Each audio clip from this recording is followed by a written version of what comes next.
manager self-service ever work? It's hardly a new question. In fact, our guest today has been dealing with it for almost 20 years and has an answer that might surprise you. Welcome to Firing Line. I'm Bill Kutik. Amy Wilson is Senior Vice President for Products at SAP SuccessFactors, responsible for the strategy and management of all the company's HCM software, which James Harvey has a crew of people writing. She's spent more than 2 decades in HCM and financials for PeopleSoft, Oracle, and Workday. Hello, Amy. So glad you could join us today. Thanks so much for having me, Bill. It's a pleasure. I'm particularly glad because you might be old enough to remember a long time ago in a galaxy far away when every big company had an HR person in every building that they used, and sometimes on every floor in every building that they used. And what did they do with their time? Well, lots. They had lots to do with their time, but among the things they did was they helped managers with complicated personnel changes, and just about every personnel change is complicated. And then they started disappearing, and companies started asking managers to do it themselves online, and they called it self-service, and the managers, most of them, wouldn't have anything to do with it. And now you're going to tell me that after all this time, you have a way to make manager self-service work? I believe that chatbots combined with natural language processing, think of Siri or Alexa for the workplace, will finally fulfill this promise, Bill. Just last week, I was meeting with an HR operations leader, and she shared a super common scenario with me. A manager has a budget and some open positions, but then business demands change, and the manager wants to repurpose those positions. Say, move industrial designers in Texas over to process engineers in Taiwan, for example. Good God, what do they do now when they want to do that? Well, exactly, what would they do?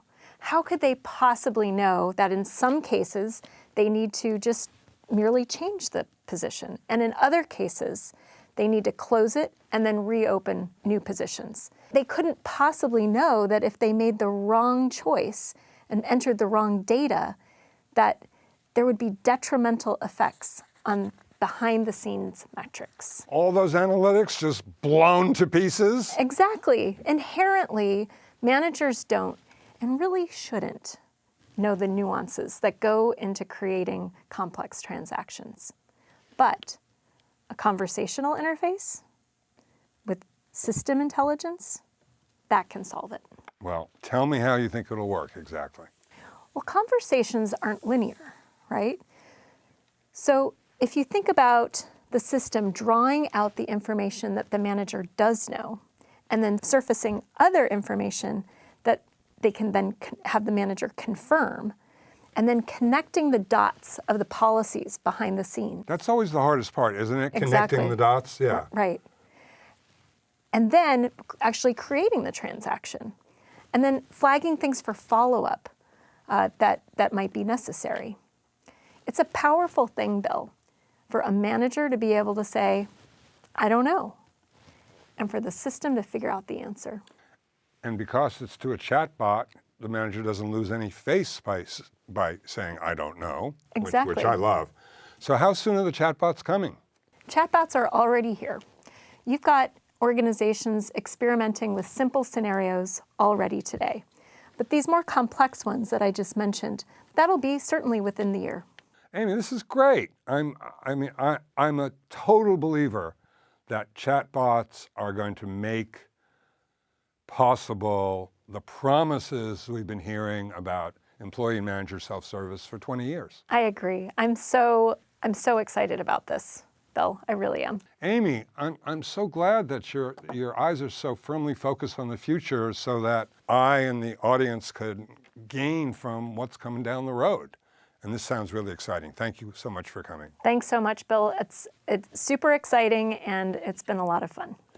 Don't miss next month's episode of Firing Line. Just click on the red subscribe box at the end.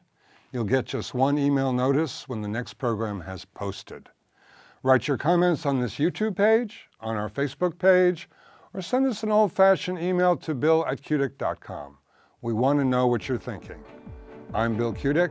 Thank you for watching.